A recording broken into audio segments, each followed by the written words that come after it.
Hey guys, welcome back. I had a look and it looks like I'm not too far off from the ending at this point, so I'm going to try and power through the rest of this over the next few episodes. Where did we leave off? That would be... I think they were looking for somewhere to hide, weren't they? The Master's study. Well then.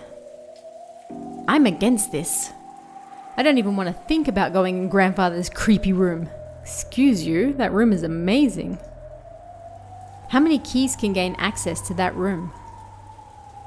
There are 2. I always have one on my person. The other was held by the Master himself, but just now I found this on the corpse in the boiler room. Oh, that's right. He got toasted. Genji-san took a handkerchief out of his pocket and opened it, showing us the burnt and filthy study key. Then he showed it alongside his own key, which he had once lent to Natsuhi. Normally, it would have been proper to leave the Master's key for the police. But because of the Master's orders to protect the safety of the study, I borrowed it for the time being. Nanjo's having a stroke again. I see. Which means that Kinzo-san's study is the only place where we can be safe. Totally. It would appear that way. I don't even want to think about being shut up in that strange room all night. But it appears we must acknowledge that his room is safer than anywhere else right now. Even though Grandfather locked himself up in that safe room, the culprit brought him out and killed him. We can't be certain that it's truly safe. According to your theory, Grandfather cleverly found a way around that receipt trick and left the room of his own free will. If so, the room might be a good place to barricade ourselves in after all. You're too optimistic, Aniki. However, at the same time, I thought he brought up a pretty interesting point. After all, this gives us a chance to question the enemy, the witch herself, about how the sealed door had been opened. Magic, presumably. If we assume the culprit used some technique to kidnap Grandfather from his study, they'd have to show us the same trick again if they wanted to assault us in the study. And that'd give us the chance to make the culprit prove how they did it right before our eyes. If she's really a witch, we'll be forcing her to use her little magic trick to open the door right in front of us. Yeah, you literally just said that. But that's probably impossible. If you spin the chessboard around, it's obvious the culprit is acting in a way that'll make us think they're a witch. If she really is a witch, all she's got to do is appear in front of us and wow us with a colourful display of magic. Because that's totally how it works. Since she's avoided doing that, everything must be the work of a fake witch who wants us to think she's real. Therefore, a culprit who used a technique other than magic to defeat the closed room couldn't open the door before our eyes. For some reason that's bolded. Is Grandfather's room big enough to stuff 8 people in? Probably. Yes. There is a bed, a sofa and blankets, so while it is not luxurious, it will be more than suitable for spending the night. There is also a sink, a bathroom, a refrigerator, and, a liquor cabinet. The most important part. Whoa! That's incredible. But isn't that weird? You're saying he built another house inside his house. The dream. That's pretty cramped for the last house of someone like our grandfather, who bought a whole island and realized all of his dreams. Sometimes you just want to live in a box. That's right. After some point in time, Father probably couldn't feel at peace in any other place, even inside the mansion. We always sneered about how he shut himself up in there, and this time we're the ones who were going to shut ourselves up. Jessica spat the words out. Jessica-chan, it sounds like you'd rather go search for the culprit than stay shut up somewhere. I mean, that's probably the better option, really. Of course, I don't think we'll be able to find them if we just start searching on our own. In the end, we can't do anything but wait. Then it doesn't matter where we wait, does it? I'm not gonna run away or hide. Why don't we just take it easy in the parlour watching TV or something while we wait for this Beatrice-sama to appear? It's perfectly fine if she doesn't appear. There's no need for us to be the ones who expose the culprit. Well said. We shouldn't take needless risks before the police arrive. Thank you, Dr. Nanjo. I think we should move to Father's study. True, we have no proof that it's safe since Father was taken out of there.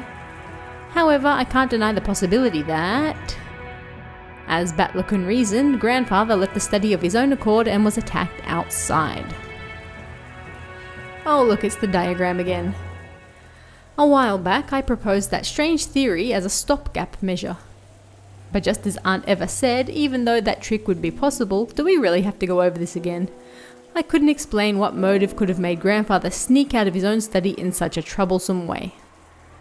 Plus, Grandfather couldn't even have used that trick unless he knew that the receipt was wedged in the door. Aunt Eva hadn't pointed out that last part, but it's clear how absurd the theory was. So does that mean the sealed door formed a closed room just as Aunt Eva claimed? Why are we going over this again, for the love of God? Is it an undeniable fact that Aunt Natsuhi was the culprit? If Aunt Eva were here now, well, she's not, she's dead. She'd probably make that claim openly and blow my strange theory away. But anyway, I had to admit that a room with both a bed and a toilet that all 8 people could be shut up in, and with only 2 keys, both of which were gathered here, had to be the safest place in the mansion right now. At the very least, I figured this would be better than just staying shut up in the parlour and hoping nothing would go wrong. But wait, there's more. Have we been safe only because we've been shut up in the parlour? What if leaving that room and moving to an unexplored location is actually more dangerous? Ah, it's useless, it's all useless. He loves that word, doesn't he? My flimsy head is about to break out in a fever. Not sure that's how it works. If I keep spinning the chessboard around, right and wrong will keep switching places over and over and I won't be able to believe anything. Then stop spinning the bloody chessboard. When it seems like the culprit is one of the 18, I want to believe in Beatrice. And once I start believing in Beatrice, I start wanting to find the culprit amid the 18. If that keeps spinning around forever, in the end my thoughts won't have taken one step from where they started. Just like this bloody novel. How far back in the past was it that Kirie-san taught me about the chessboard thinking? 20 hours ago. That concept of examining the situation by spinning it around and thinking from the enemy's side. I seem to remember being so interested by it back then. I used it to guide all my thinking. See, even he says back then, because he knows it was like 20 hours ago. By the way, Kirie-san was Dad's co-worker back then. What? I never dreamed that she'd someday be added to our family. When are we talking about? Whatever. Didn't Kirie-san tell me something once? Presumably. I get the feeling she once said that while this chessboard thinking was one way to look at things, it certainly wasn't all-powerful. No shit. And it wouldn't be good to rely on it too much. Like, every single opportunity that he's had so far. Chessboard thinking is my own interpretation of something called game theory, which I read about in a book long ago. It's a very interesting subject, so you should tackle it yourself when you get into college, Batlakun. I really want to try it. If I could study and perfect my chessboard thinking, it'd be fun to be able to read into any opponent's moves, wouldn't it? But you can't believe in it blindly.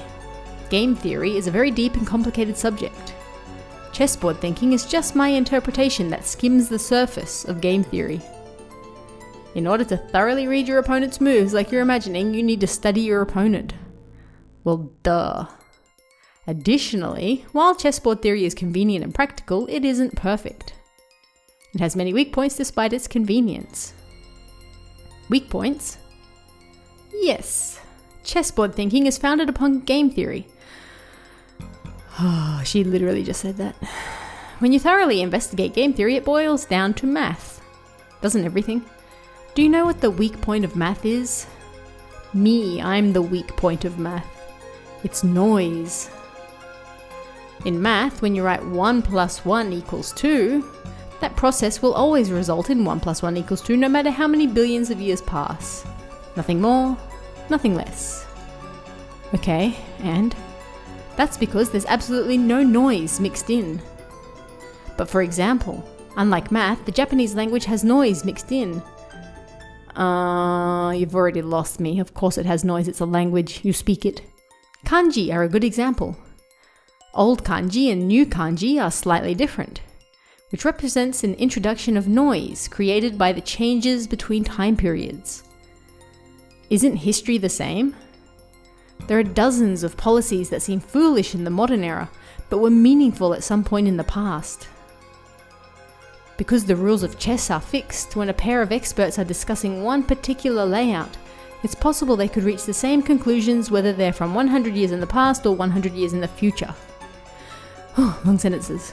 However, if the rules of chess have gone through massive changes over time, it's possible that a discussion about the same layout would have changed as well. That's right. Events in the world of humans are normally full of noise. Is she using noise to mean change? Aren't human emotions that way? Even if the exact same thing occurs more than once, there's no guarantee that humans will always act in a predictable fashion. The moment we try to use a math-based theory to predict someone's actions, we must be aware that our theory has built-in weaknesses and limits. Simply put, chessboard thinking is extremely weak against noise and fickleness, as well as mistakes or incorrect knowledge. In other words, it's useless. That's right. Kirie-san definitely said that. Chess has always been a game where both sides play by the same rules and fight with the same conditions for victory. That's why it's possible for both sides to predict the other's moves. It's possible to read your opponent because you can always suppose they'll make the best moves they can find. But what if your opponent is fickle or a bit tired and makes a move that can hardly be called the best? Or what if this game actually has a special rule? Some unknown thing that only the enemy knows about and can use? In fact, what if the opponent actually has some goal other than victory? Think from your enemy's perspective. That's the basis of chessboard thinking. Which means if you misread your enemy, the answer you draw from this process will be complete rubbish. Useless. So far, I've used chessboard theory to guess several vague bits of information about the culprit hiding behind this case, or so I think. However, I don't know anything about the culprit. Yes, you do. Am I just playing around in a labyrinth of thought? If Kirie-san were here at a time like this, she'd probably be able to notice something with her much, much sharper thinking ability. Yeah, well, she's dead.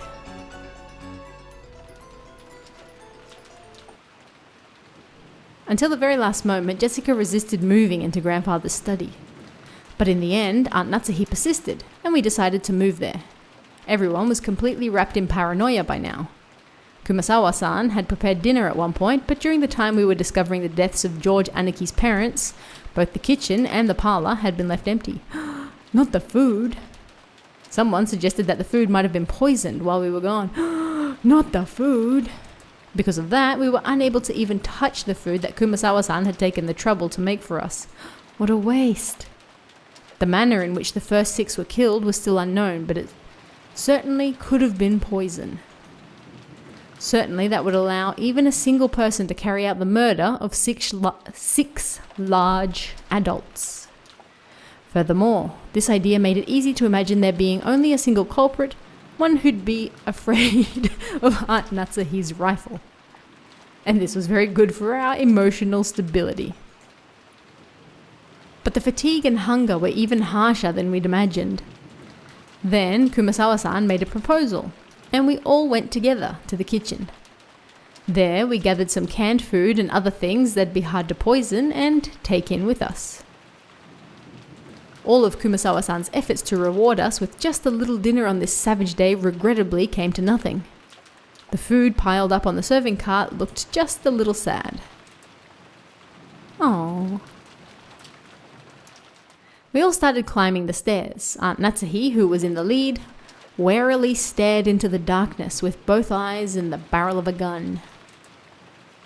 Once we'd dragged ourselves up to the 3rd floor, just as Aunt Natsuhi had warned us of beforehand, there was a mixture of a chemical smell and a sickly sweet aroma, a stench hanging in the air that felt like it was eating into our heads. I see, this kind of stench probably would give you a headache if you were shut in with it for a whole night. I know it's a little late, but I'm with Jessica. I vote against going into Grandfather's study. I mean, I'm sure there's plenty of interesting books in there, if nothing else. It felt like the stench was floating out from this magnificent door. It was the door to the forbidden study, which should defend against any who would enter.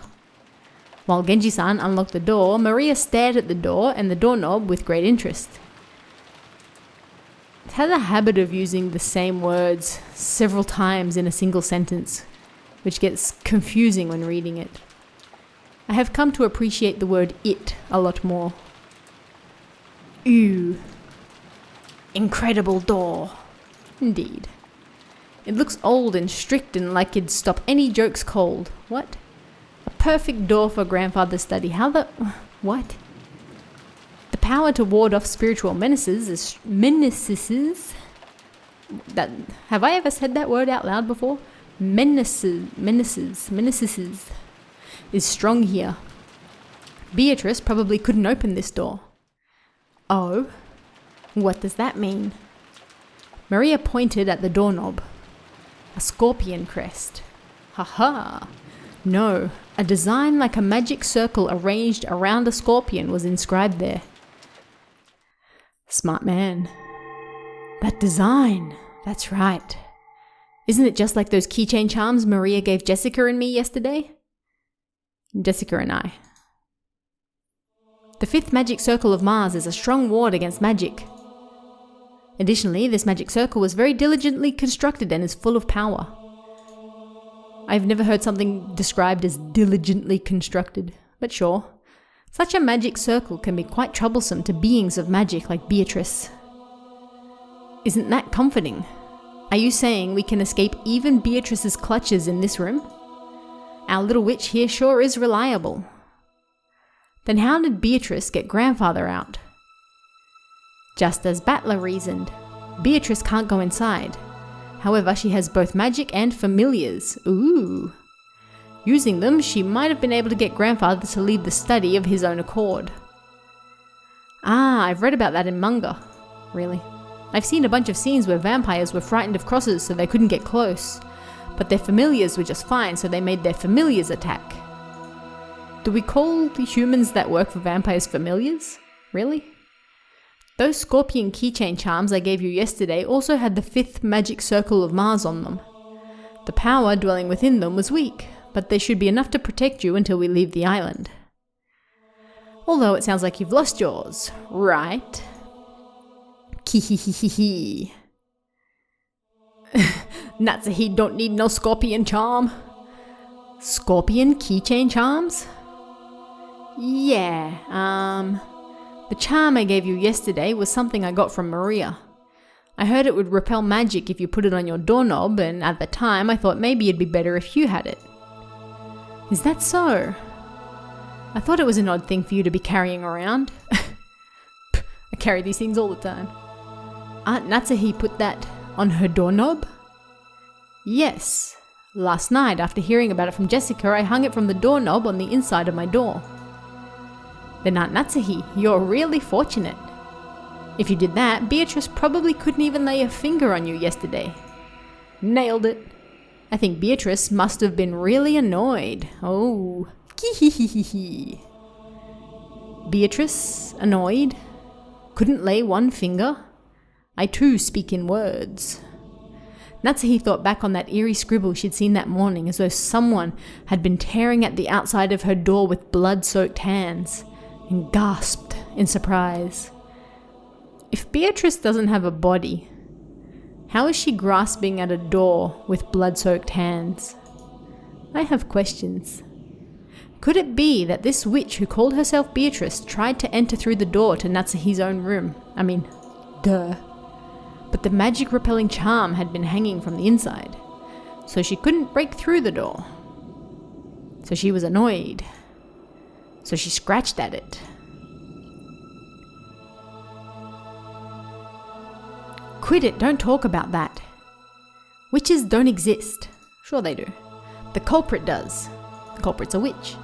And they're a human, just like us. No, they're not. If you need proof, why don't we dice her up and see if her blood's red? What? Damn it, damn it. How could you do that to Kanon-kun? Well, he asked for it, literally. Click. Genji unlocked the door. Wait, they've just been standing outside all this time after he already unlocked it. 8 people entered Kinzo's study.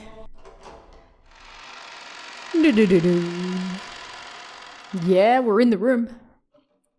Grandfather's study. I'd heard rumours about it beforehand, so I wasn't that shocked.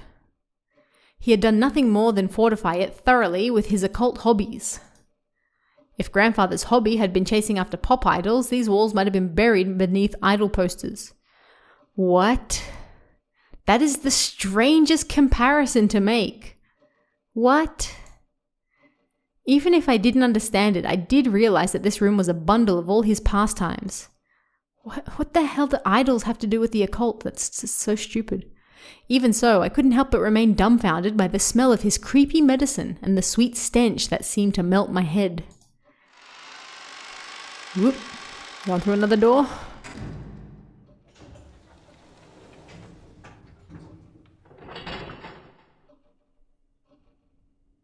When the door was closed, it automatically made a clunk. I see, this is the auto lock that's activated whenever the door is closed. And there were only 2 keys that could open this door from the outside, both of which were in this room. In other words, it had become a closed room. Is it a perfectly closed room? The shutter, the receipt, the chain. And now, the auto lock. The 4th door had the most magnificent lock yet, and this was doubtlessly a closed room. Just to make absolutely sure that the room was secure, we checked all over for ways in or out. The window was tightly locked. That should have been enough, but just in case, we tried knocking all over the walls. After all, we had talked about there being a hidden door in this room. But we couldn't find anything suspicious. Grandfather's study was very large. Even though we called it a study, it wasn't really a single room. It could be divided up into 4 basic sections: a study section, a bedroom section, a toilet bathroom section, and a section for cooking that had a sink. Oh, sounds lovely. I see, this study really does have enough in it to live in. Can I live there? Now I see how Grandfather could live his whole life in this room without ever leaving. It's because you're all douchebags. It seemed Grandfather wasn't in the habit of watching TV because there was no television or even a radio in the room. We can't do anything except pass the time listening to the sound of the rain until tomorrow morning. Ooh, fun. Dr. Nanjo looked closely at the chessboard that sat on the table in front of the sofa and muttered. It was apparently the partly finished chess match he'd been playing with Grandfather until yesterday. The black had the white pretty well cornered, and it looked like checkmate would be reached within a few moves, the last part of the endgame. Even though checkmate had almost been reached, the endgame had been rushed, and in the end was never completed. Kinzo-san, it seems we weren't able to see this match through after all. Dr. Nanjo. I was Kinzo-san's friend for a long time, but I never knew about more than half of him. I believe 2 Kinzos existed, a wise one, and one trapped by some madness. I never understood anything about him. Especially when it came to Beatrice-sama, it would seem like his personality changed. In the direction of Kumasawa-san's upward gaze, a portrait of Beatrice could be seen. It wasn't massive like the one hanging in the entrance hall, but small, made for this room. Grandfather probably spent every day in this room, and so much of his time, talking to the witch in that portrait. Who was Beatrice to Grandfather in the first place? Right now, you couldn't just explain it away by saying it was a story made by the parents to frighten children away from the wandering into the forest. Such long sentences. While eating the canned food we'd brought from the kitchen, we talked together about who Beatrice was. Delicious canned food. Whether the culprit was Beatrice herself or someone pretending to be her, whether they were a witch or a human, that was besides the point. The woman in this portrait was strongly related to the roots and background of this case. You couldn't talk about this case without talking about her. Yes, we've been doing that for like 19 hours now. That's right. Mom, you picked up the culprit's letter in Aunt Eva's room, right? Oh yeah. Yes, I still haven't opened it. Open it, please. Let's give it a try. Aunt Natsuhi took out that Western envelope. Genji-san pulled a paper knife out of a drawer in the study desk and handed it to her. While watching her open it, George Aniki grimaced slightly. After all, it was a letter left at the site where his parents had been murdered. There was a good chance its contents would say something unbearable to Aniki. Aunt Natsuhi also seemed to realize that. So she glanced over the contents first, without reading it aloud. Clever woman. We were a little frightened that she might grimace after reading something shocking, but she just frowned unhappily. What does it say? There is one unpleasant sentence. It must be trying to provoke us. Natsuhi, after deciding that the contents could be shown to the children, set it openly on the table. Everyone stared at it at the same time. Praise my name! What the hell? That's annoying. It's probably Beatrice declaring herself the victor. Damn it. We can hope. I'll bet you were hoping another weird magic circle would show up. It wasn't a magic circle, but my expectations haven't been betrayed. Hee. What could it mean? I wonder if she wants to tout her own existence. That seems reasonable. With this letter, we now know that the author of last night's letter is the culprit. I think the identical envelope is more significant than what is written here. Without a doubt, this is the type of envelope and sealing wax that the master used. Ooh, I don't know what's going on anymore. This is the first time I've seen anything like this since I started working for the Ushinomiya family. Going by last night's letter, Beatrice is claiming to be grandfather's oldest confidant. Grandfather often said the same thing in the past, right? I spoke to Genji-san and Kumasawa-san, who nodded together. Guess that means you two know more about her than anyone else except grandfather. Could you tell us? For a long time, I've purposefully avoided this topic. But now that it has come to this, I can no longer do so. Genji, tell us everything you know. Do we get like another 10-hour session here? Tell us everything you know. ... Genji-san didn't answer. Did he remain silent despite his knowledge, or did he know nothing at all? Still, I had a good guess. The ghost story of the witch Beatrice had long been deified among the servants. What? I've never seen deified used in that way. He had probably been very close to grandfather and his occult hobbies. So there was a good chance that he'd been indoctrinated with even weirder things and had increasingly come to deify the witch. As grandfather's most trusted servant who had sworn loyalty to him, he might be the most influenced by the illusion of the witch that grandfather had created. So there was only one reason for Genji-san to remain silent. He could speak, but it would definitely cause a backlash. So it was better if he kept his mouth shut, and it wasn't like we'd believe him anyway. Something along those lines.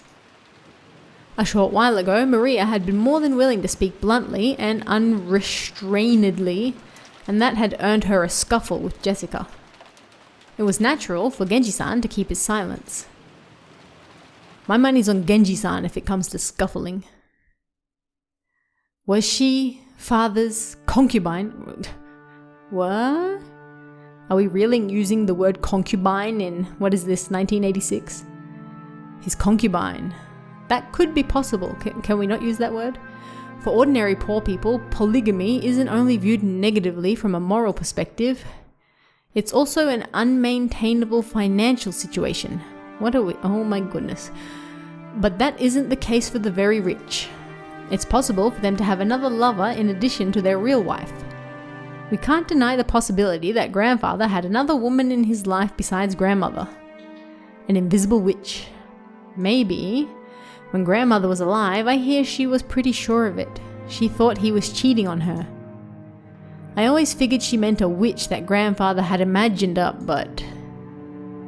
Now this is getting really interesting. You told me, didn't you, Genji-san? You said Beatrice has been working for grandfather since before the mansion was finished. I heard that the construction of the mansion was completed in Showa 27, 1952. That'd mean this person called Beatrice was in a relationship with grandfather since at least 30 years ago. Could that concubine of 30 years ago, or maybe a relative or hidden child with that person, hold some kind of grudge and be planning revenge? Ehehe, I see. This is starting to sound like your standard Western mansion mystery. It's a filthy topic, but the easiest line of reasoning to accept. What do you say, Genji? I say nothing. I believe the master was indeed in love. Those feelings were certainly stronger than what he felt for his late wife. Who is this person called Beatrice? And what's she doing now? Ooh, his eyes just moved. I have heard that she passed away before the mansion was completed. She's already dead? Yes. The master was deeply stricken by grief, and he devoted himself to the art of black magic as a means to revive her. The master loved Beatrice Summer from the bottom of his heart. It was that madness which drove him to do all that you see here. As Genji-san said this, he spread his arms as though asking us to look at this room filled with the signs of grandfather's madness.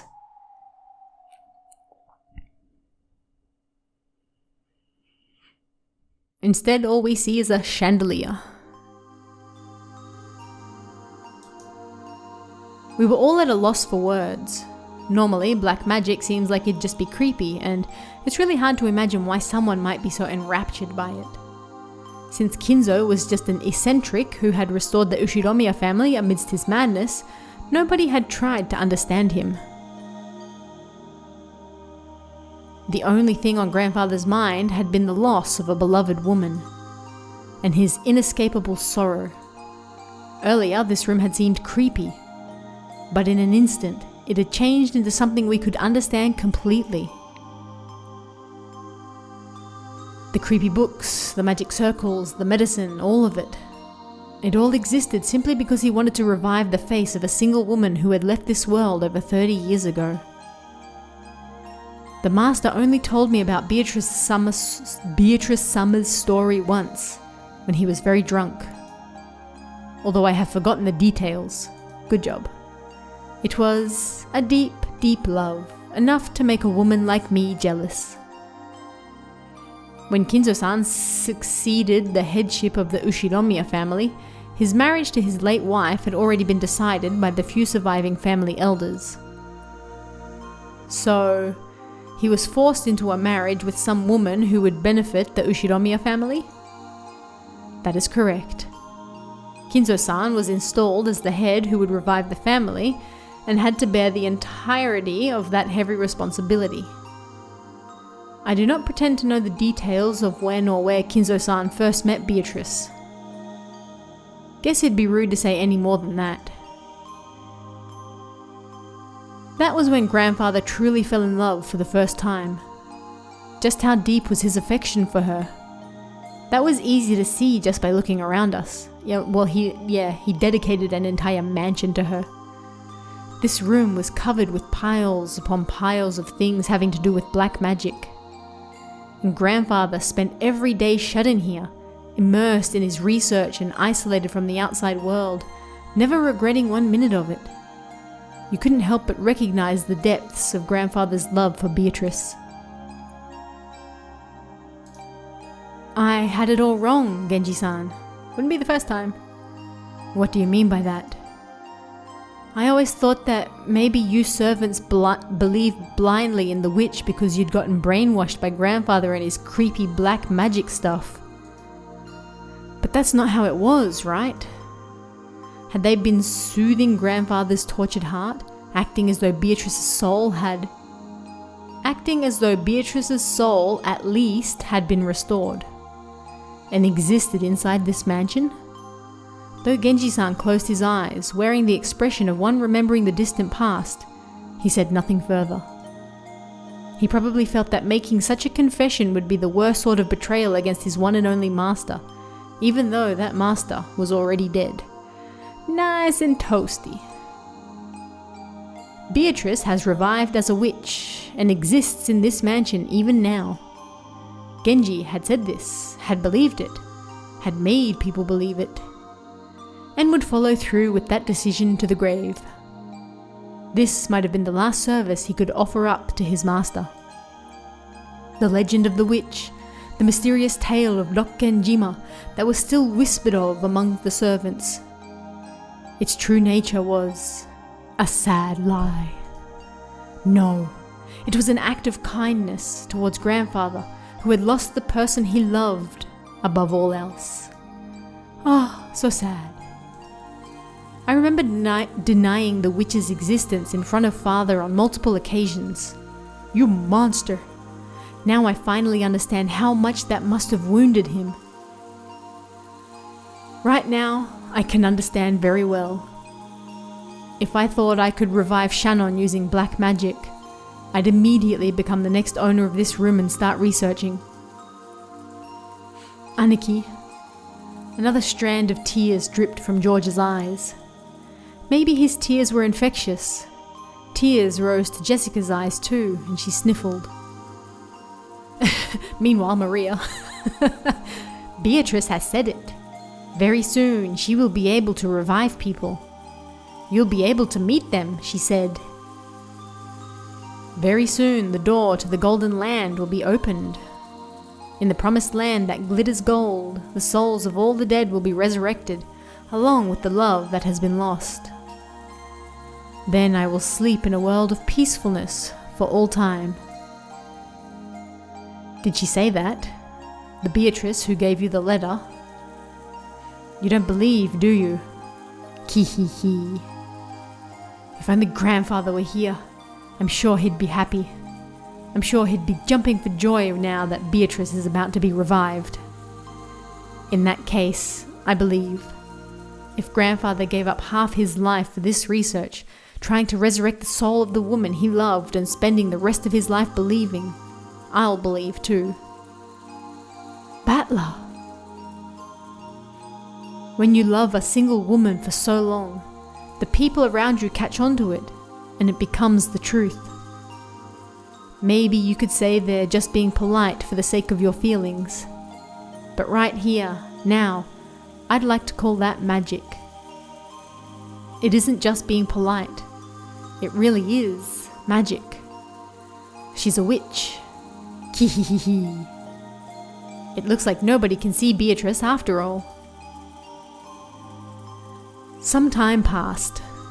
As we listened to the sound of the rain, we considered what kind of love and madness must have possessed the owner of this room as he spent half his life in here.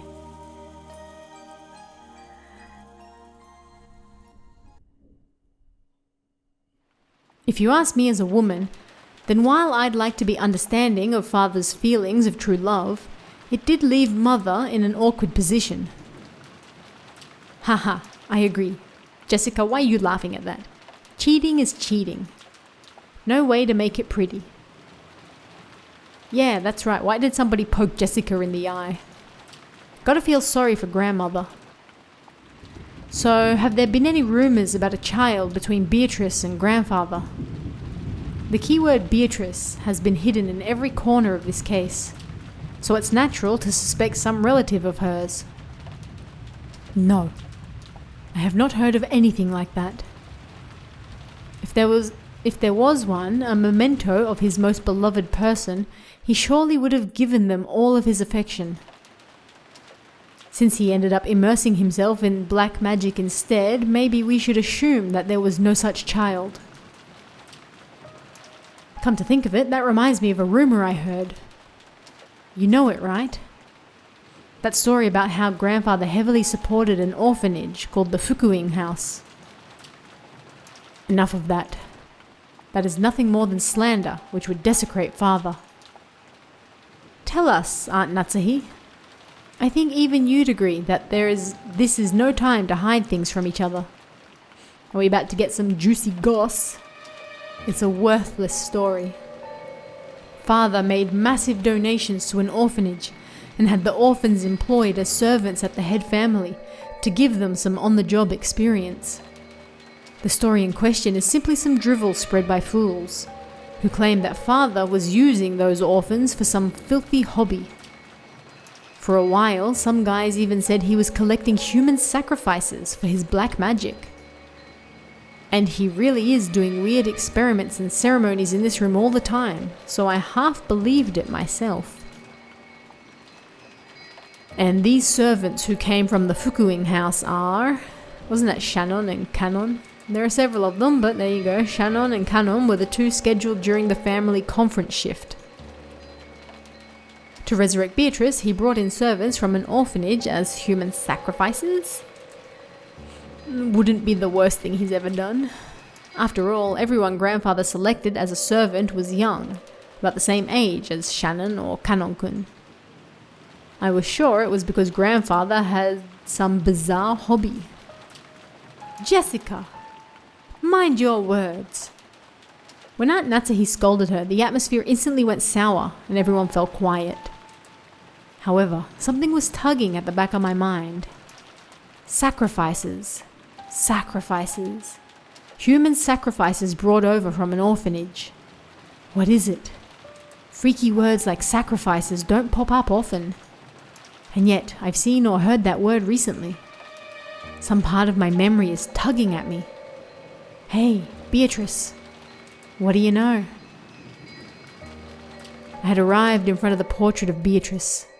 It wasn't as massive as the one in the entrance hall, but that portrait, which must have been drawn by some famous painter, was still just as intimidating in this smaller size. Below it, just like in the entrance hall, was the epitaph that supposedly hinted at the location of the hidden gold. Ah, sacrifices, here! What the hell, Battler? You're creeping me out. Wouldn't be the first time. 6 sacrifices. Ah. Both of my eyes were as wide as plates. Everything's been predicted right here from the very beginning. Congratulations, Battler, you've finally caught up. Everyone crowded around. And the same expression of shock rose to all of our faces. That's right. Man, drinking game. Take a shot every time they say that's right. It's right there in the epitaph. On the first twilight, offer the 6 chosen by the key as sacrifices. Ah, there's no doubt. 6 people died in the beginning. And even on the shutter where the magic circle was drawn, where the Hebrew was written, it mentioned the offering of sacrifices. Ew. I've been saying that from the beginning. Seriously. Maria needs to slap everyone their bag. That's right. Maria said it right at the start. Right after we found the 6 bodies, when Maria was in the parlor watching TV, she said it. Ew. The culprit isn't human. It's just the sacrifices chosen by the key. This has nothing to do with the location of the hidden gold. It's the instructions for a resurrection ceremony using black magic or something. After all, this epitaph requires a large number of deaths. It sure does. Even reading through it quickly, there'd be 6 + 2 + 5, 13 people who must die. Wait, how many have we had now? 8, 9? How many people are normally on this island? It changes depending on the shifts for the servants, but there's father, my husband, Jessica, and me. And 2 or 3 servants. Today and yesterday there were 5 of them, but there aren't normally that many. Which means that normally there wouldn't be enough sacrifices to carry out this ceremony. No, wait. There's that rumor that grandfather was collecting servants from an orphanage to be used as sacrifices in some creepy ceremony. So what does this mean? He increased the number of servants to increase the number of sacrifices and waited for the annual family conference when even more people would gather? This family is so slow. Isn't now the only time of year this ceremony could be held? When Jessica screamed this, Maria broke out in that creepy laugh, looking truly pleased. Kihihihihi. Haven't you ever heard of people making bets to test their fate? Like throwing a sandal and saying that if it lands right side up, tomorrow will be sunny. Or saying that tomorrow will be a good day if a coin lands heads up. There are many little superstitions like that. Sometimes when your luck is down and you get bored and you roll the dice and get 3 sixes, you want to believe it's a portent of some miracle. When flipping a sandal, you have at worst a 50% chance. Even if you get it right side up, it's not worth much. But if you carelessly roll 3 dice and they all come up 6, you might think that's a small miracle. Magic works the same way. You must pray earnestly for an extremely unlikely result. Then, the feelings from all those stored up prayers gain magical power and become incarnate. The magic that Grandfather was trying to perform was probably like that. The key randomly selected sacrifices in a lottery. That's not the lottery I want to win. So, to reduce the chance that he himself was selected, he chose the day with the greatest number of people on the island to carry out the ceremony. Ridiculous! Are you saying that this entire situation was caused by a mere ceremony for some bizarre magic? Natsuhi yelled. Where'd her gun go? She couldn't quell the fear that a scorpion charm might be the only reason she was still safe. If I hadn't received that charm from Jessica and hung it on my doorknob, would I have been killed, mixed in along with those 6? And the strangest part is, even though I hung the charm from the inside of my door, they couldn't get through that door.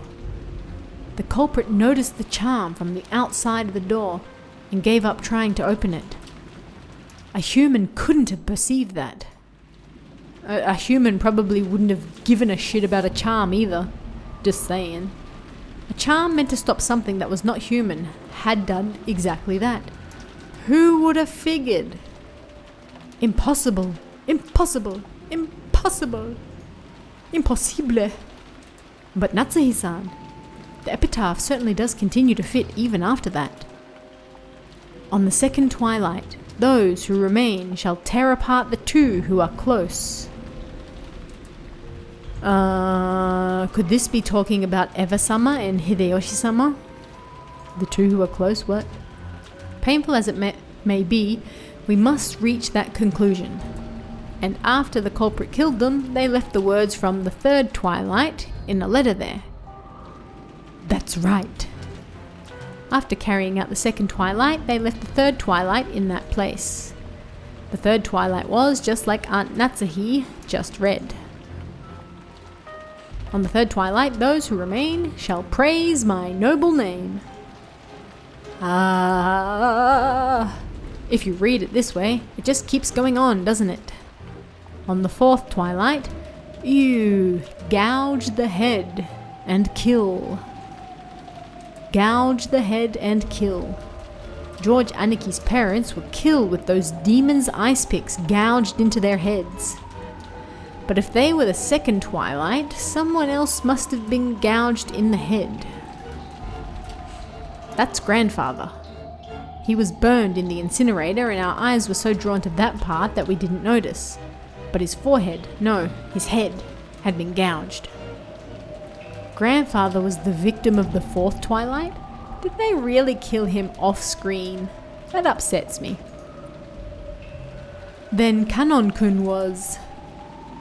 On the 5th twilight, gouge the chest and kill. We thought Kanon's case was an unexpected encounter with the culprit, but that's wrong. From the very beginning they planned to lure someone out alone and drive something through their chest. Oh, the gun's back. If the culprit had followed the epitaph this far, does that mean 3 people still have to die? On the 6th twilight, gouge the stomach and kill. On the 7th, gouge the knee. On the 8th, gouge the leg. Stomach, knee, leg. Yes, you could read it that way. Yeep! Well, I wonder about that. After those 3 die, it reaches the 9th twilight. Take a look. On the 9th twilight, the witch shall revive, and none shall be left alive. Nice. We're all going to be killed by Beatrice? We can hope. I don't get it. You don't get anything, Battler. Wouldn't that mean everyone dies no matter how many people there are? What was grandfather after? Doesn't this mean the ceremony would kill him too, no matter what? It's okay if no one's left alive. On the 10th twilight, we finally arrive at the Golden Land. On the 10th twilight, at journey's end, you shall attain to the power of the Golden Land's treasures, once and for the last time. The witch shall praise the wise and bestow 4 treasures. Grandfather wasn't afraid of dying. Look at the second and third of the 4 treasures. One shall be the resurrection of all the dead souls. One shall be the resurrection of the love that was lost. So grandfather believed he would eventually be revived, even if he died partway through the ceremony? Ridiculous. That's insane. When you die, it's over, right? The dead don't come back to life. They do in fiction all the time. Isn't that a miracle humanity's been chasing after for thousands of years and still hasn't accomplished? So is this what it means? Something like you'll be able to meet them in the afterlife, where they'll be restored? If what you're saying now is right, would that mean that grandfather, whose remaining life is slim and who's been driven mad by love, is committing suicide? No, a massive forced group suicide? I'm pretty sure it's suicide for him and murder for everybody else. Genji, is such a thing possible? I don't know. The master is a man who sometimes has the wisdom to see 1,000 years into the future. However, there are times when that appears to be nothing more than madness to commoners such as myself. Okay, should we take that for a yes? What do you say, Kumasawa-san? I don't know anything. That's right, I don't know. Do you think I would be on this island today if I did know? I would have faked an illness or done anything to take the day off. That's right. So many that's rights. What about your opinion, Dr. Nanjo? You've been grandfather's friend for many years. I feel the same as Genji-san. Kinzo-san was a man who far surpassed ordinary people. I've even felt a sort of inhuman power from him at times. Even I don't know what Kinzo-san was thinking when he wrote that epitaph. All we can say is that even if father did write this script, someone else is carrying it out. That's right. At the very least, there's another culprit who attacked grandfather in Kanon-kun. Furthermore, that person is still continuing the crimes, just as the epitaph says. The letter in the beginning that we didn't think deeply about. What was it that was written there? We thought back to the recitation of the letter last night. Beatrice had proclaimed something inside it. She had proclaimed that according to her contract with Kinzo, she would collect everything of the Ushiromiya family's interest. But then she had also revealed a special clause. If someone discovered the location of the gold grandfather had hidden, that right would be lost. When the letter was read, grandfather was still alive. But at that time it had already been sealed with wax by the head's ring. Which meant grandfather had handed the ring over to Beatrice while he was still alive. If we take a straightforward approach, maybe we should assume Beatrice is carrying out that strange contract, with grandfather guaranteeing her that right. In other words, this was the same as saying grandfather knew of and approved of the contents of the letter. Yeah, no, shit. In other words, it's basically a joint message from Beatrice and grandfather, telling us that Beatrice will start collecting interest if we don't solve the riddle. In other words, grandfather and Beatrice were demanding that we try and solve the riddle of the epitaph. And if we couldn't, they were saying that the massacre would be carried out according to the epitaph. What does that mean? God, he's a moron. What do they want? I don't have a clue what it means. This is a perfect time to end this episode on Maria's ... Let's find out what it all means in the next one. See ya.